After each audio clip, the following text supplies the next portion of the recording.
কোনো দিন যদি চান্স থাকে তাহলে বাজ পাখির মতন হও, কিন্তু কোনো দিনও তোতা পাখির মতন না। তোতা পাখি দেখতে তো সুন্দর, কথাও বলে অনেক, কিন্তু বেশি উঁচুতে উড়তে পারে না। বাজ কথা বলে খুব কম, কিন্তু সবার থেকে উঁচুতে ওড়ে, এমনকি পাখিদের রাজা বাজ পাখি। আজ এমন 5টা পয়েন্ট বলবো যেটা সবারই জানা দরকার, জীবনে অনেক কাজে লাগবে, যেটা অনেকেরই জানা নেই। প্রথম পয়েন্ট, বাজ ফ্লাই অ্যালোন।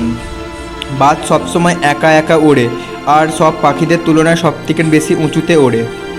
বাজ সর্বদা একা উড়বে, কিন্তু কোনোদিনও ছোট পাখি বা সুন্দর পাখিদের সাথে উড়বে না। বাজ উড়লে নিজেদের প্রজাতির সাথে উড়বে, না হলে একা উড়বে।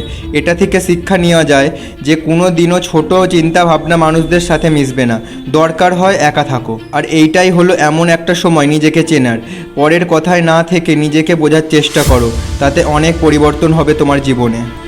দ্বিতীয় পয়েন্ট, বাজের চোখ খুবই পরিষ্কার এবং স্ট্রং হয়। বাজ 5 কিলোমিটার দূর থেকে দেখে নেয় তাদের শিকার, আর একবার দেখে নেওয়ার পর যতই বাধা যতই বিপদ আসুক না কেন, শিকার করেই দেখিয়ে দেয়।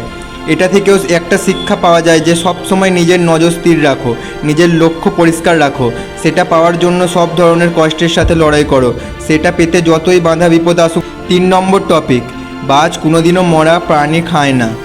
না খেতে পেয়ে মরে যাবে, কিন্তু মরা প্রাণী খায় না, তাজা খাবার খেতে ভালোবাসে। এটা থেকে শেখা যায় যে তোমার আর যেই চলে যাওয়া দিনগুলোর দিকে না দেখে, না ভেবে, ফালতু না সময় নষ্ট করে, যেই দিনগুলো আসতে চলেছে কিভাবে সেইগুলোকে সুন্দর বানানো যায় সেটা ভাবো। যেই সব পুরনো কথা তোমাকে বিরক্ত করছে সেইগুলোকে ওইখানেই থাকতে দাও যেইখানে তাদের জায়গা। তোমার পাস্টে যা ঘটে গেছে যাক, সেটাকে নিয়ে ভেবে এই বর্তমানকে নষ্ট করো না। তাই এই সব পুরনো ঘটে যাওয়া সব ভুলে এখন কি করে নিজের লক্ষ্য স্থির করে নিজের স্বপ্ন পূরণ হবে এই সব ভাবনা চিন্তা করো, কারণ একবার সময় চলে গেলে আর ফিরে পাবে না। 4 নম্বর পয়েন্ট, যখন ঝড় বৃষ্টি হয় তখন বাজ খুব উত্তেজিত হয়ে যায়।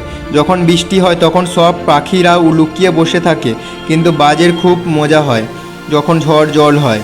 খুব জোরে হাওয়া চললে তখন বাজ সেই হাওয়ার সাথে উপরে ওড়ে, আর উড়তে উড়তে এত উপরে চলে যায় এমনকি মেঘের উপরে চলে যায়। এটা থেকে একটা শিক্ষা পাওয়া যায় যে মুশকিল সময়ও মজা খোঁজো। সব সময় মন খারাপ করে ভয়ে বেঁচে থাকাকে জীবিত বলে না, সেটাকে বেঁচেও মরা বলে। বাজ কোনোদিনও নরম আর পরিষ্কার বাসা তৈরি করে না, কারণ সে জানে তার সন্তানরা ছোট থেকে যদি আরামে থাকে অভ্যাস হয়ে যায় তাহলে আর কোনোদিনও কষ্টের সামনে দাঁড়াতে পারবে না।